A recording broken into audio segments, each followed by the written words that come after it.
different people, different cultures, different groups are making those meanings in different ways. As a professor, I would say that the underlying message of every anthropology course ever is not everybody does it like us. Welcome to Compromising Positions. I'm Leanne Potter, cyber anthropologist and head of security operations for a major retailer. And I'm Jeff Watkins, a cybersecurity enthusiast and CTO from Major Tech Consultancy. Together, we're the award-winning tech podcast that asks non-cybersecurity professionals what we in the industry can do to make their lives easier. And help make our organisations more prepared to face ever-changing human-centric cyber threats. Well, we are back. How was your summer, lovely listeners? I hope we all had a quiet summer, right? Unless you worked at CrowdStrike or used CrowdStrike, I guess. Hey now, thou hast not shipped and tested code into life can cast the first stone. Well, I just think it's just a case of them taking cybersecurity so seriously that they make sure nobody can access the system. Genius, almost. Quite. Well, Jeff, season 4, I think this is going to be quite a corker. I can feel it. So, who have we got in to kick us off? This episode, we're joined by Jamie Sherman, a cultural anthropologist and principal UX researcher at ESRI. She's been in the technology and UX space since joining Intel Labs in 2012, where she worked on a range of existing and emerging technologies, including wearable tech, virtual reality, and content creation. Her most recent focus is the use of data analytics, from making movies to making maps. She's a very awesome lady, and in this episode we talk about how words like security and privacy are very slippery, and that can lead to a lot of confusion and misunderstanding. How to ask better questions to really understand how to protect the people and our customers in an organisation, and how to create the perfect sniff test in our organisations so that people feel more able to trust their intuition rather than rely on crap passwords. And finally, we unpack the importance of hiring more anthropologists in cybersecurity, because not everybody does it like us. We love this chat and we think you will do too. So sit back and enjoy our interview with Jamie Sherman. Welcome to another episode of Compromising Positions. We are very lucky to have a very special guest with us today. We have Jamie Sherman. Jamie, thank you for coming on the show. Please tell us a bit more about yourself. Thank you. I'm very excited to be here. So I am an anthropologist by training. I studied bodybuilders in Brooklyn as part of my dissertation work. But in 2012, I transitioned from academia into the technology space, and I worked at Intel, first in the R&D space and later in their laptops and desktops division, looking at human-centered approaches to silicon design. And then more recently, I've been working, most of my work has been on data and analytics and AI in different kinds of contexts. I've worked at Netflix, Atlassian, and now I work for a company called Esri, where we work on geographic information systems. So I think the best way I've been explaining it to people who don't know is maps plus data. And yeah, that's me. So in a nutshell, you are very, very cool, because that all sounds really, really awesome. I would be remiss, and perhaps it's just for my own personal benefit. Tell me more about the bodybuilding anthropology side, just very briefly, because I know it's not really anything to do with this podcast.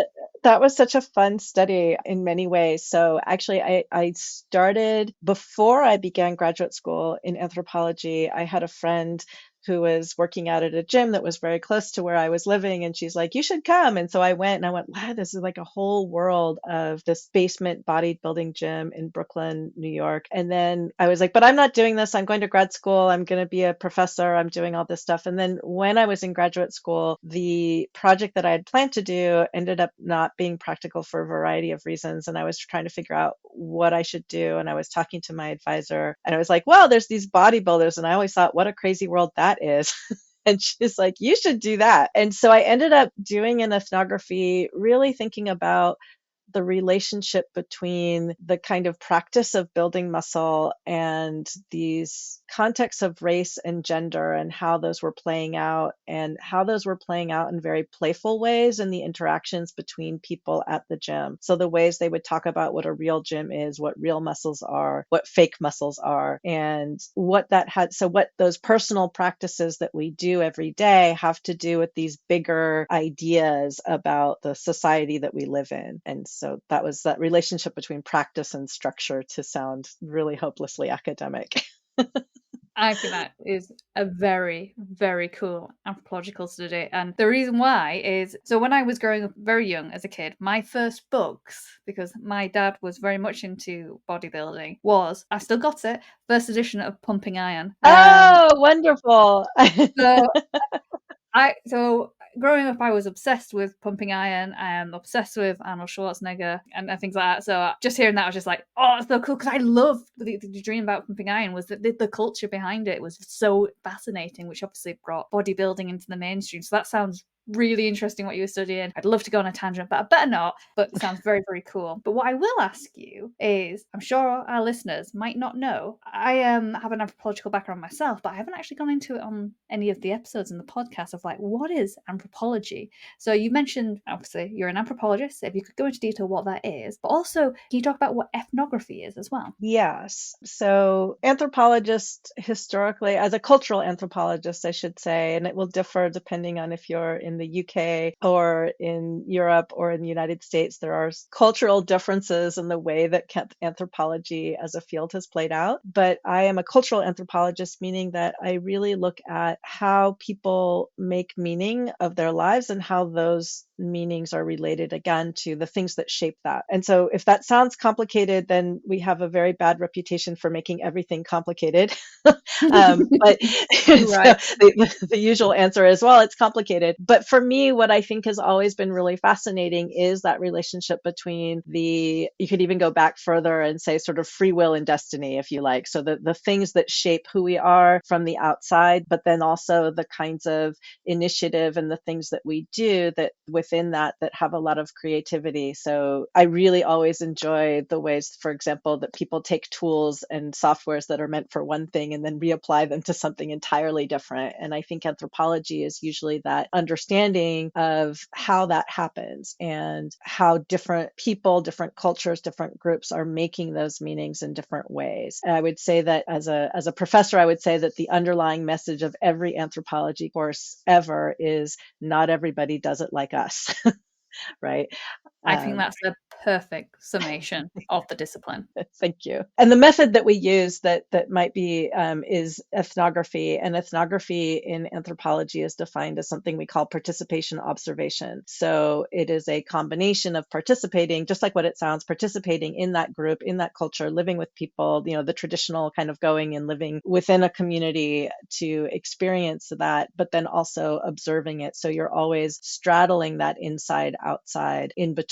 And for context, perhaps maybe this will kind of take us back to the top. I could rat hole on this forever because it's super fun. But I think where the reason that anthropology and ethnography makes such a nice transition into the user experience and technology space is that is exactly also what we do. So we really straddle that space between people who are using a product and people who are making a product and thinking about the differences and some, how are we all making sense of this in the same way? And then helping, in particular, the making side think about how people on the using side are making sense of that and what they're trying to do.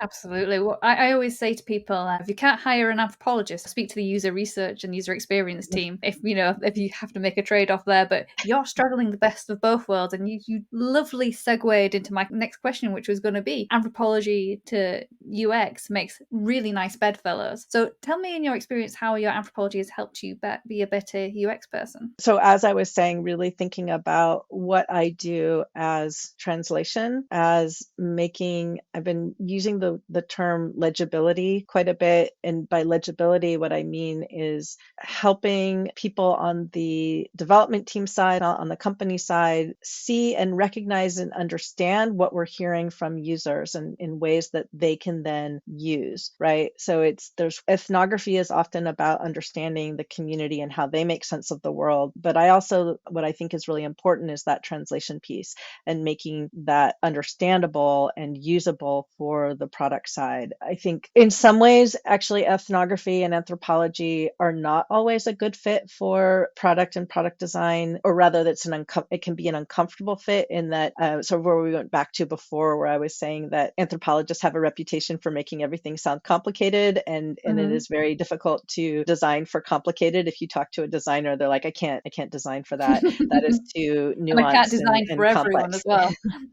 Right. And so I think there's a lot of crossover, but there's also a lot of kind of thinking about how that fit should work. Right. And actually, I think I draw as much on my theater background as my ethnography background. And I say that because in acting, one of the key things is that as an actor, you can't act everybody. have to act a very specific character, and you access the universal through the specific. So if you're Hamlet, you can't be every Hamlet, you have to be your Hamlet. And what that means is actors will often take a line and identify an objective, and it has to be a singular objective that is an active verb, right? I want to conquer, right? And that doesn't mean that in the line there isn't a great deal of complexity, but in able to play that complexity, you also have to have clarity. And I think that in some ways, product development is similar in that we can't design for everybody, but in order to design for everybody, I have to design for the specific, if that makes sense. It does. It's a very weird mishmash of my backgrounds, but it works for me, and I think it works for the context in which we work, right? Yeah, I mean, I guess going into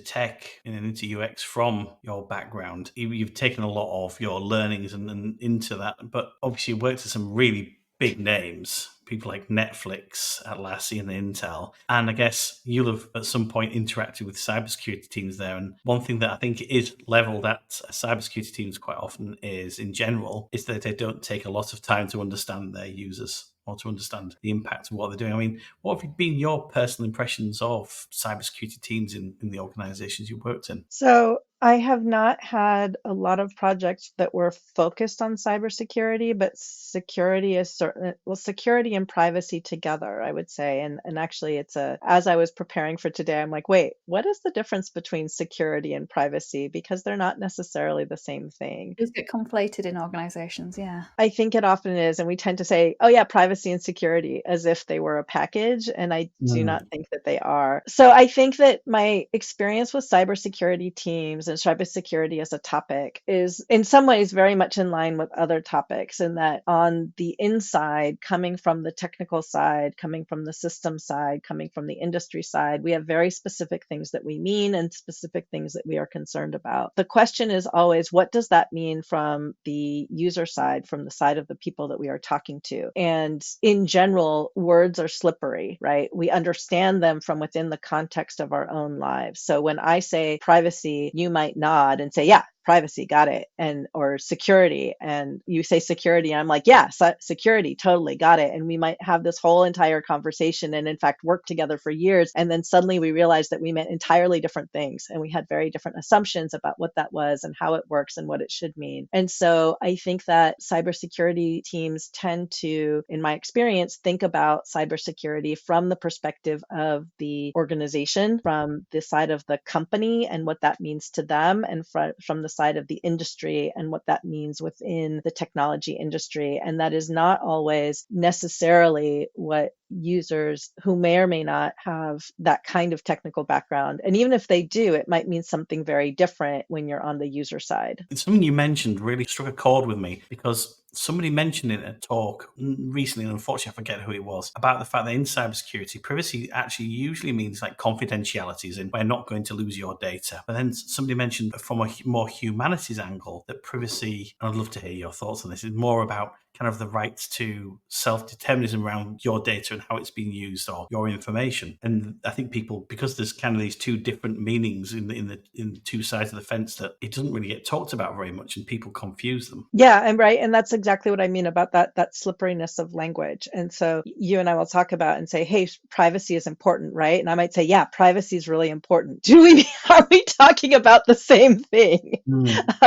And sometimes we might be, but sometimes we are not. And sometimes we're kind of, we're more like a Venn diagram. In some places we're in sync, and in other places we might actually have very different assumptions about what we're doing and what that means. And that the risk is always on the cybersecurity team side, is that if the team is making assumptions about what we mean and the user side is making a different set of assumptions, then that comes out later. There can be a sense of betrayal or a loss of trust, or a sense of like, because we had different expectations of what that should be. What's the antidote to that?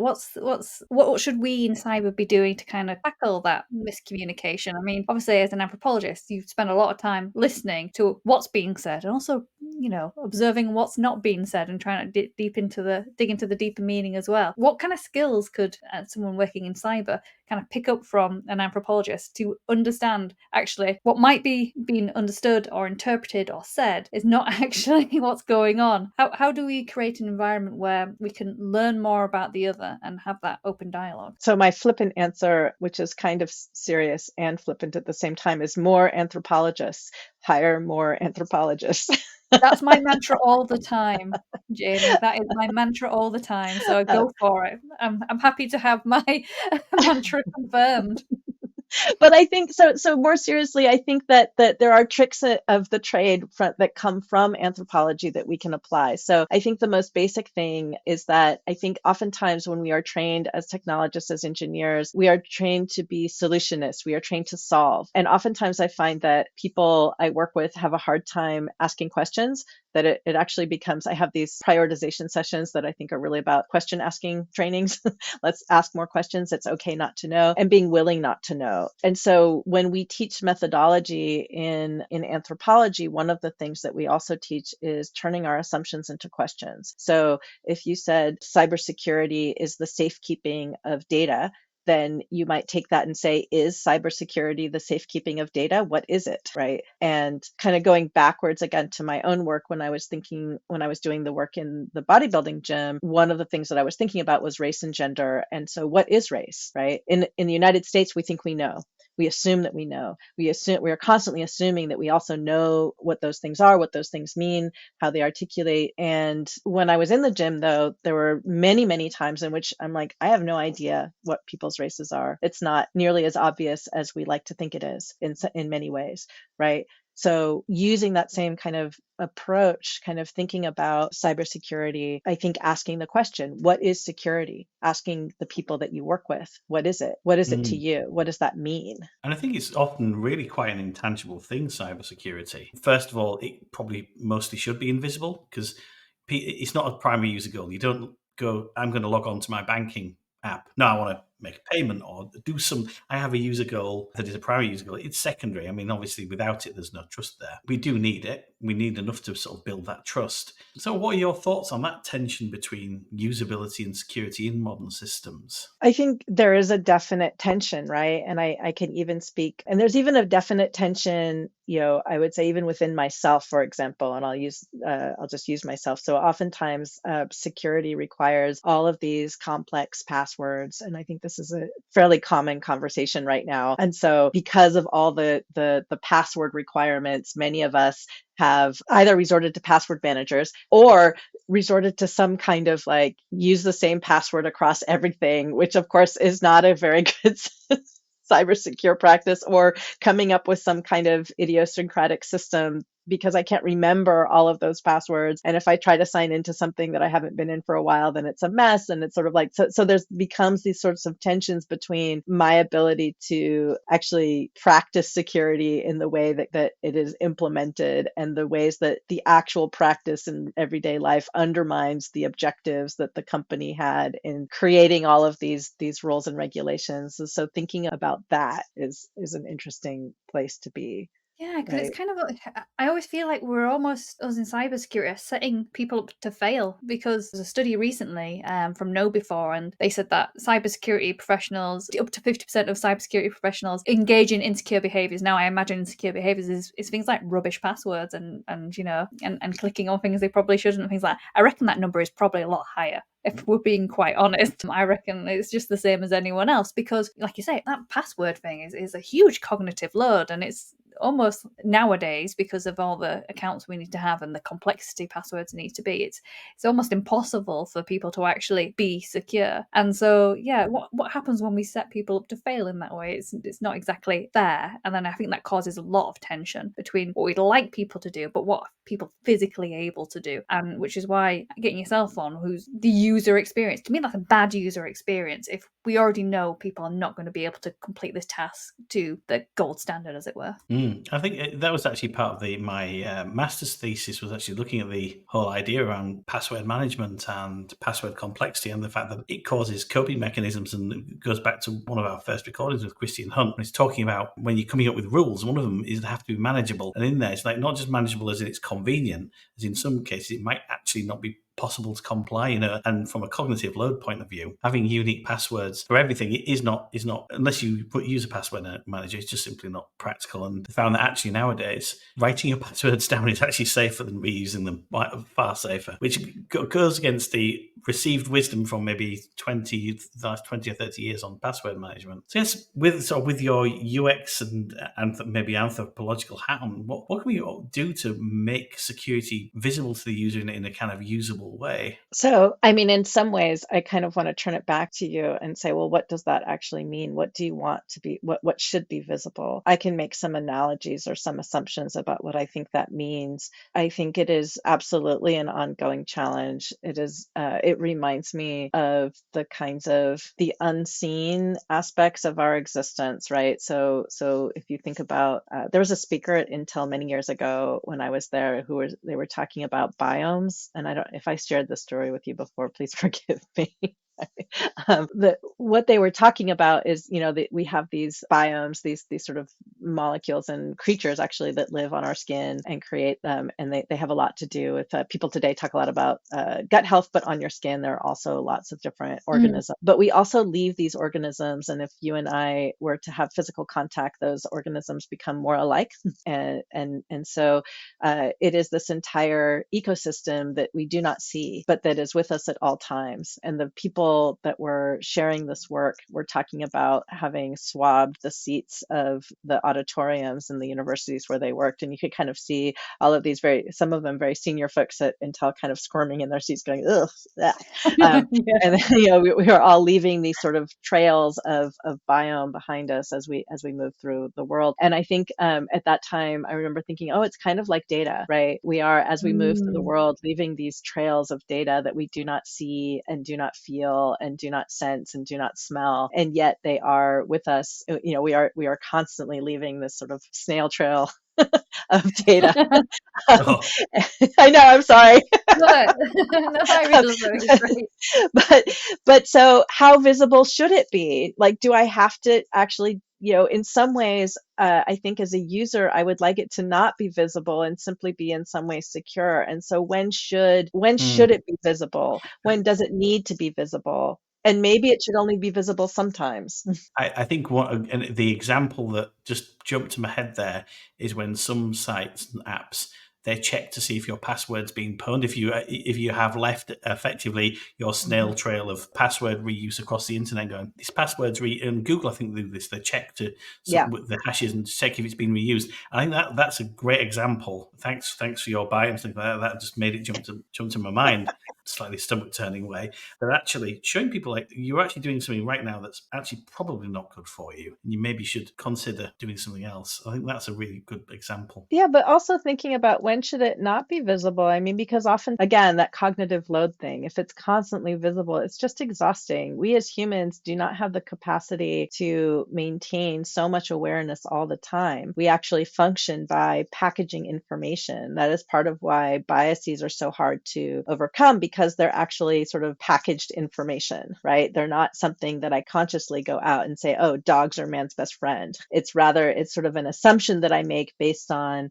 these cultural sort of assumptions and meaning making, and I automatically deploy that assumption, right, into the way that I will interact with dogs, which I would not do with a squirrel, who is not man's best friend, right?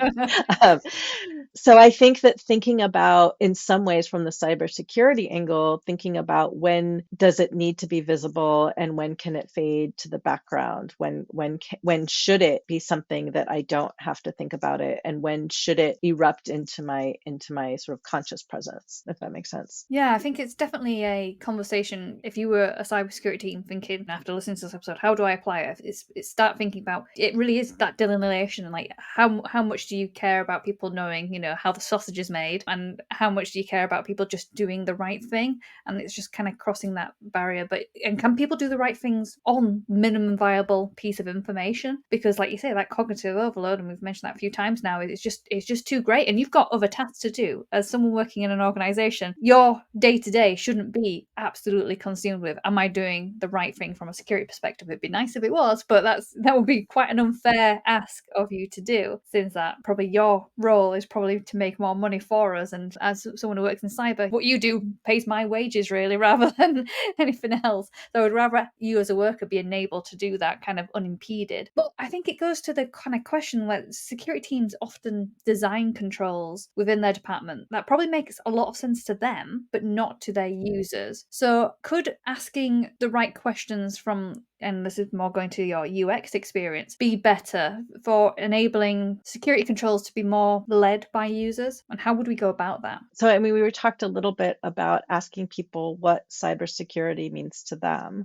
But also, I think as you are developing solutions and messaging, again, asking people what it means to them, to see if they have interpreted it in the way that you intended, if they have the expectation, just like any other usability context. So if you are actually developing a solution that has messaging or requires action, oftentimes in usability testing, we will ask people, well, what do you think that's going to do if you click it, right? What are you expecting it to do based on the information that they have or that we've given them? And so that will tell you a lot about how people are interpreting what you have done and whether or not your message is making it across in the way that you intended. So constantly working back and forth between what you're communicating and then how people are interpreting that or how they're able to enact that. And there are a lot of things that we do on the usability testing side that we'll ask people about, how easy was that? How hard was that? What do you expect that to do? Did it do what you thought it was going to do? Actually, Leanne's mention about how the sausage is made reminded me of that old analogy. You sell the sizzle and not the sausage. And I think quite often we talk about security controls and MFA and password strengths and encryption stuff rather than talking about the kind of the benefits. And I don't know, for a lot of users, would a better way to go about it actually be to more talk about the benefits and make it important for the users? So I have a question for you now that we're talking, because as we're talking, it makes me think that there are different angles to this question. So when you think about cybersecurity, what do you mean? I think quite often when people, and Leanne can chime in on this one, quite often security teams think in terms of security controls and mechanisms. They think, well, I need to put this technical control in, I need to put this behavior in place. And sometimes the explanation behind that, the consequences, and the actual overall experience of what people have to do to actually meet those requirements is not really as important as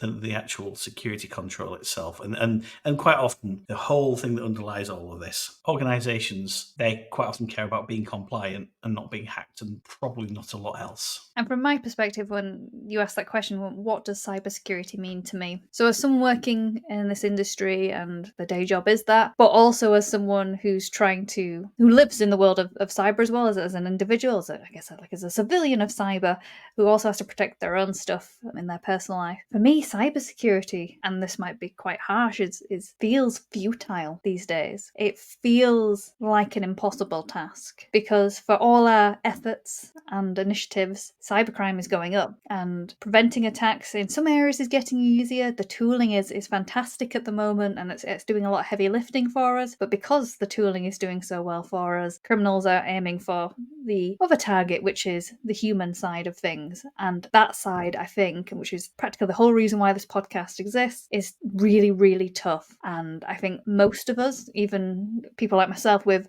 a humanities background, putting the intangibility of cybersecurity into a human context is a very difficult task. And I struggled for years to get my mum to stop smoking. How do I encourage a whole organization to stop clicking on things? Even with a personal connection, it's hard to convince someone to do something else, regardless of what the benefits are. So for me, cybersecurity, yes, on paper it's about protecting assets, about protecting people using various control methods, but on a broader scale, I think a lot of people in the industry now are feeling like, because the mantra is it's when, not if, it's really kind of tough to go out there with this message and say, hey, I'm here to protect you, when I actually don't think we can. Yeah, I think there's probably probably some truth to that for sure. But I think that I'm actually going to say, like, it's kind of interesting to take it back. And this is going to sound very academic, but sometimes I think there's a journey through an academic thinking that allows you to come back at the problem from a different angle. And so you might even take it back even further and say something like, and I don't know if this is accurate, so you'll tell me, but is cybersecurity assets, and by assets, I might mean digital assets, in the wrong hands, right? So it could be company assets in terms of, and that might mean strategy, or that might mean what those mean. Like, what is it? It's all about who has access to certain kinds of information or data and what that means, right? So in the digital age, we are all used to this idea of oversharing, right?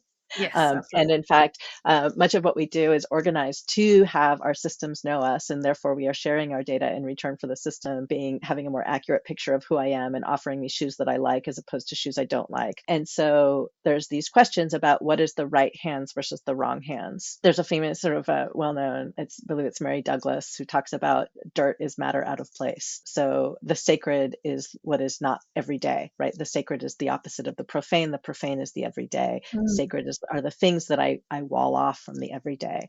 And so thinking about cybersecurity in that way, I think is kind of interesting, in that it allows you to start to think about what is it that we are trying to keep safe and from whom. And it changes a little bit depending on your particular organization and project, and what cybersecurity means for the organization and what they are trying to keep safe might be different from what I think of as safety. And I realize that this doesn't get at, that sense of futility, Leanne, that I resonate with, right? That it does feel like that you're constantly up against both the limits of the human and then the abilities of the human, to crack these codes and to get through these defenses that we invent by either tricking people into clicking on the wrong thing, or cracking some kind of other way through into these backdoors, right? So, but I also think about, are there other ways that we could think about security that might actually be more effective if we stop thinking about it as blocking and sort of safekeeping, right? If we thought about it more in terms of having data in the appropriate places as not in the inappropriate places, and where those boundaries are and how you can draw them. And I might be going too far, so forgive me, I'll get to the theoretical. No, I think it's great. But one thing that struck me when you were talking about the whom, then, it just made me think,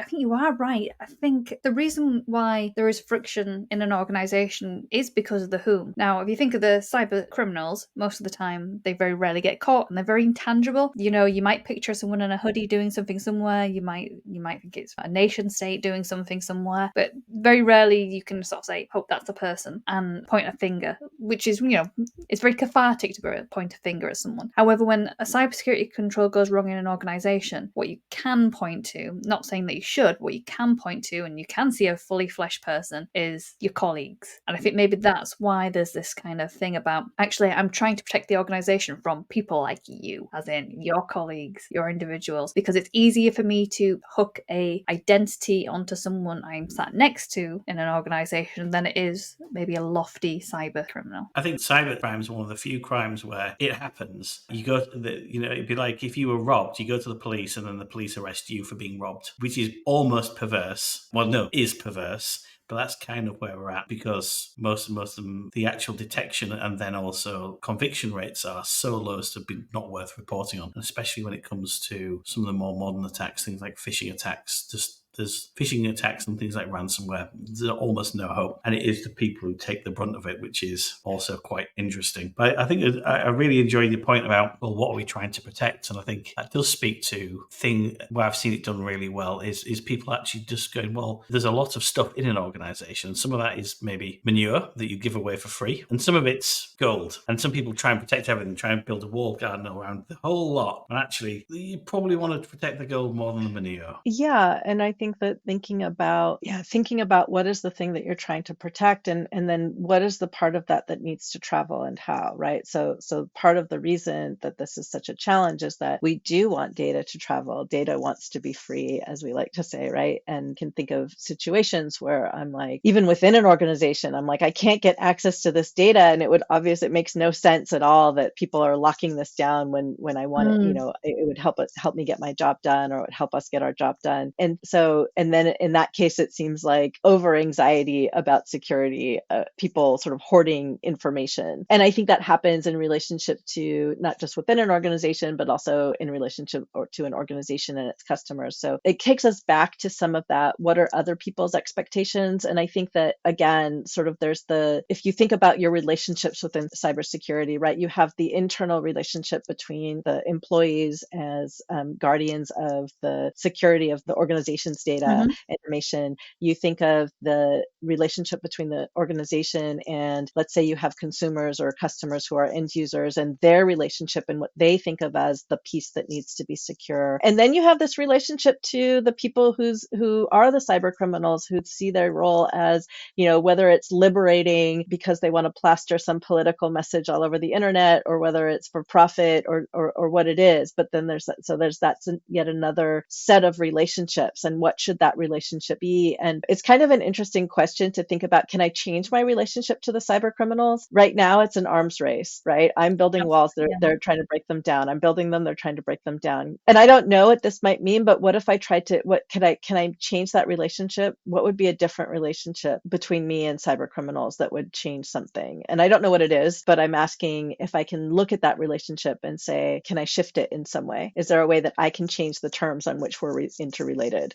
Yeah, I think that's a very interesting question. I also have no answer for it. Me neither. I was starting to sweat there. Yeah, right. We sweat, but then if we start to define it, what are the other options, right? So can we use our ingenuity and our thinking? Can we unpack our own assumptions about what this is in a way that allows us to change it and allows us to see it, right? And allows us to make it more visible. And then if I can make it more visible, can I also change the terms on which we're operating? I don't know obviously none of us know the answer to that, but I think it's a worthwhile exercise in the sense that our current relationship is not that great. It's pretty futile, as you were saying, Leon. And so in my experience, when a relationship is not working, although perhaps from the cybersecurity criminal side, they're like, yeah, it's working great. I love this relationship. It's good. But on the side of the unhappy person in this relationship or entity in this relationship, can I change the terms of our engagement in some way that would shift that balance? And what could that mean? I think that's a really interesting philosophical question. I am going to chew on that. I don't know what that would look like, but I think you are right. If the story isn't working, let's change the storyline here a bit. Yeah, kind of brings me on to kind of a very kind of provocative point. But when we initially got together and had a little discussion before this interview, you did talk a lot about using provocation. Can you tell us a bit more about that and what kind of place that might the use of provocation have in security? So when I was at Intel, especially in the R&D space, one of the techniques that group used a lot, which I think is really wonderful, was using design and research and technology to explore different directions, different angles. And so oftentimes we would be working on solutions that were not intended to become products, but rather were intended to explore limits, right? So like kicking the tires of what works. And sometimes those could become actual products, but oftentimes they were intended to take an idea or an aspect and sort of push the limits to see what would happen or how people would respond or how that meaning was being made in that context. And so I think of those as design provocations that help illuminate something that might not be your practical intention. So like, for example, if you had an idea of making, this whole password arms race is kind of insane. So what if you took an entirely different approach and I'm going to make something up and made all the passwords much easier. And so a design provocation might be something like, we're going to do this experiment where every password is password, right? And see how people respond, right? I don't know what it is. So that's not a very good example, or that's a good example of a bad idea, but finding the thing that you're interested in and taking it further perhaps than you intend as a way of pressing at the boundaries of what it is and really understanding it. I think there's a lot of examples actually from psychology, right? And people often level this accusation at Freud and that he studied aberrant folks, but those aberrations make certain kinds of things visible that otherwise when they're present in the so-called normal, but they're not as visible useful because they're more subtle. So the idea is to take things to an nth degree to explore them. You mentioned when we were talking in the pre-chat a brilliant story about some of your research participation you did while you were at Intel, the frustration application. You want to tell us a little bit more Yeah, about that? so this is a good example of that, and I don't want to speak for that project. I was not on that project so much as I was a participant in the research, and I think I told that story as an example of both being kind of a sucker for anything that is research, and therefore being willing to do things that perhaps I shouldn't have. But in that case, they were exploring what they were really looking at is our ability to identify kind of emotional states, right? They were very interested in the ability of technology to read and respond to emotional states. And so in that case, they were interested in attentiveness and frustration. And so what they had done is they had created an application that would deliberately disrupt your computer, and then they wanted to ask you how, on a scale of 1 to 10, how frustrated are you? And of course, they said, would you participate with this and install this application on your work computer at the time? And I said, of course, I'm always happy to help with research. But then, of course, every so often my computer would glitch or freeze. What kind of sucker am I? I don't know. I honestly don't know. I think we need to take a long, hard look and say, what kind of place were you in at that time? Who hurt you, Jamie? Who hurt you? Right. But the funny part is that because I knew that this was happening, I found that, of course, that I'm less frustrated most of the time, right? Most of the time they would say, how frustrated? I'm like, oh, I'm not. I would be like, oh, it's that program interrupting my work again. I'm not that frustrated because I was kind of expecting it. I just didn't know when. And until the day when I was supposed to be presenting in a meeting and it suddenly cut out my internet. And I was like, that's it. This thing is off my computer from now. But again, 10 out of 10 on the frustration scale. Exactly. But it was such an interesting experiment, even on an experience on the participant side, because that it's like the watch pot that never boils, or the way that the observer changes the observed, right? Because the fact that I knew that I was participating changed how I responded to most of those interruptions. So I might have been more frustrated had they been actual glitches as opposed to knowing that these were experimental glitches. So I guess devil's advocate, if I was to implement something very similar in cybersecurity, if I was just to pre-warn people that I'm going to annoy people with security controls, would they be less frustrated, do you think? If I just pre-warn them and say, you're going to have a frustrating experience, how frustrating do you think it's going to be afterwards? Right? Yeah, exactly. That would change people's responses. It's sort of like a lot of, actually, in some of the companies I've worked for, the cybersecurity team would send these fake phishing emails, right? So they would send emails, and then if you clicked on the link, they would usually go to something like, you've been had, right? And in some ways they were most effective the first time, right? After that, and well, I don't know. In some ways they worked really well in that they did you started reading these emails perhaps differently. They allowed the team to share some things about what to look out for, but also it was the not knowing. And this sort of takes me back to something I think we started about. I think we were talking about a little bit at the beginning, or it might be a different conversation, so forgive me, but thinking about what people's assumptions are, what their interpretations are, how we communicate these things, and how we bundle information. So final question, and it was something I have been thinking about actually since you first said it, and we spoke a little while ago, but it has been playing on my mind. And you mentioned something, I was like, that is an amazing premise. And you said, what would be the digital version of sniffing the milk in terms of seeing if it's gone bad? How do you create insecurity, an intuition or a gut feeling? So I just thought that was just such a beautiful metaphor of how we kind of proceed with things, because with cybersecurity, I can't expect you to know how to spot everything, but maybe having that kind of sniff test approach, when you mentioned it when we had our first initial call, I was just like, that would be such a good version if we could implement a sort of sniff test, a sniffing the milk test with security. Could you go into a bit more detail about how do we create that sense of trust, and how do we create things that make people feel safe, or implement that kind of canary in the cave or actually, right? So I think I don't remember the actual story that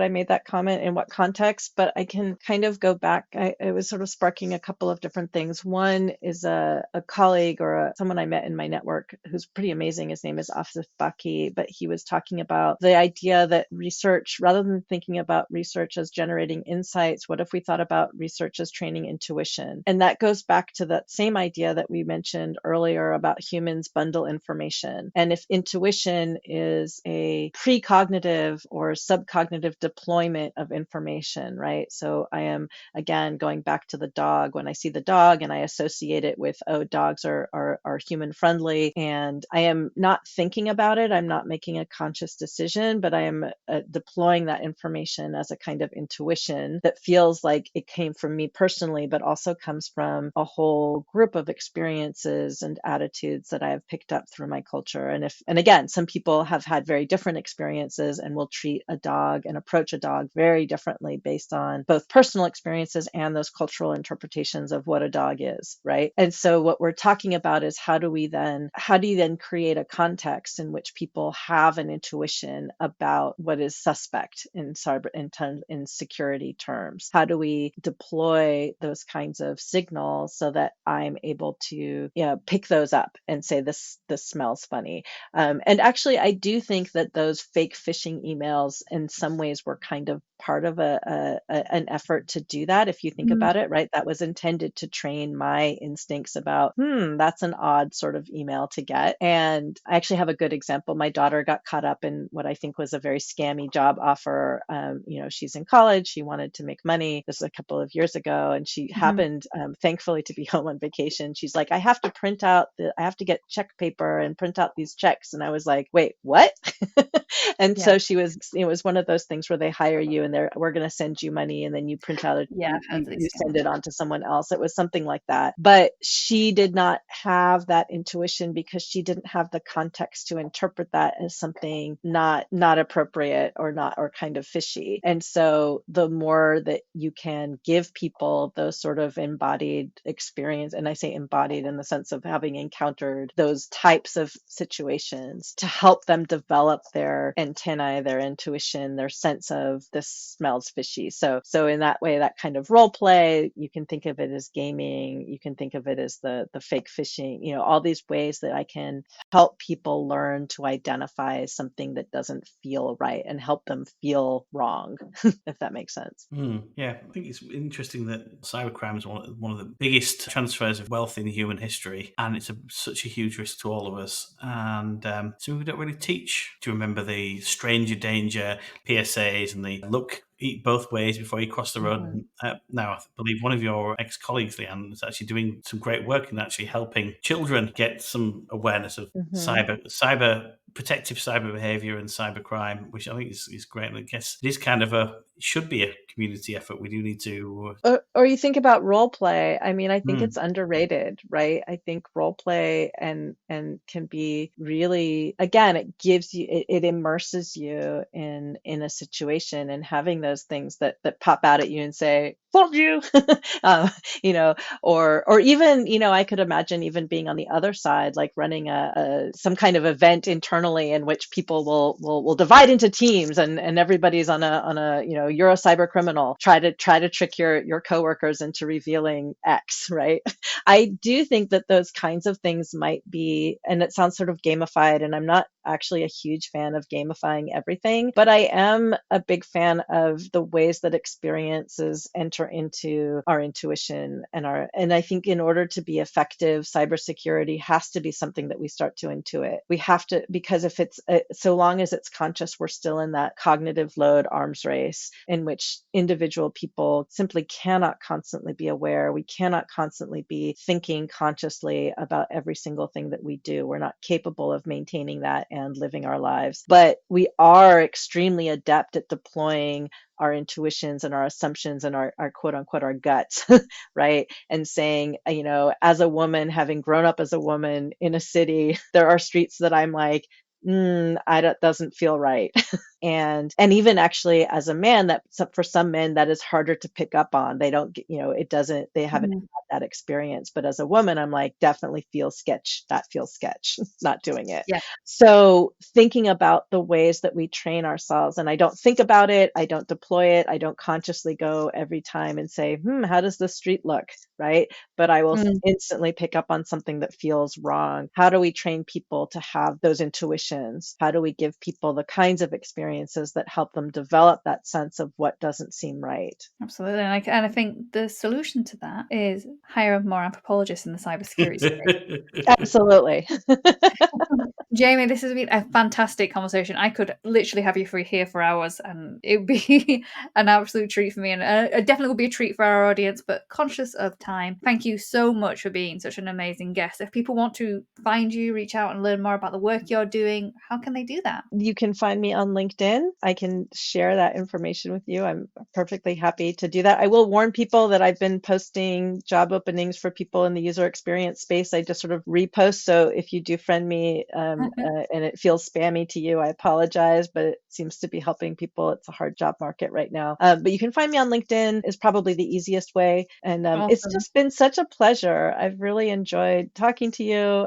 It's been a lot of fun. I've finally got my anthropologist on the show, which has been kind of like one of the biggest things I've wanted for a long time. So I'm really, really pleased, Jamie, because I really do think we can't do cybersecurity without understanding the cultural elements of not only our organizations, but the world around us. Because you touched upon earlier, someone's idea of privacy might be another person's idea of what privacy means. What does security mean to one individual as opposed to another? And we're all potential victims in this crazy old world of cybersecurity, and we all kind of look after each other. And cybersecurity needs to be a community effort, and it can't be a community effort if you don't know anything about the rest of the people in that community. Absolutely. Thank you so much.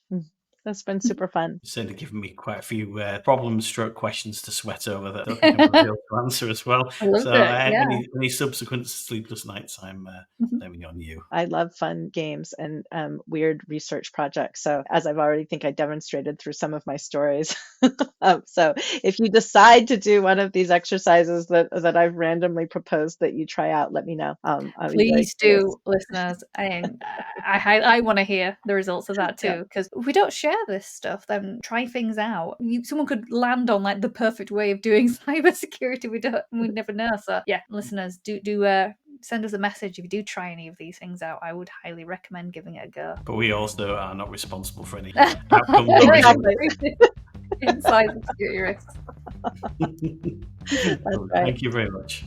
Well, I've been saying it for years, hire more anthropologists, and Jamie is a perfect example of this. Never worked on a cybersecurity project, but in that chat alone, she's given us so many great takeaways and practical things to do and apply in our cybersecurity teams. Brilliant work, Jamie. I think the story about purposefully disrupting people's work to test the emotional response that Intel did, it's a really innovative way to think about the consequences of a team's action within a safe environment. Yeah, I wonder how much mischief I can cause on Monday morning by resetting everyone's passwords. I'm sure the help desk won't be too pleased though. Well, I wouldn't recommend that, but it has been said before by others on the show.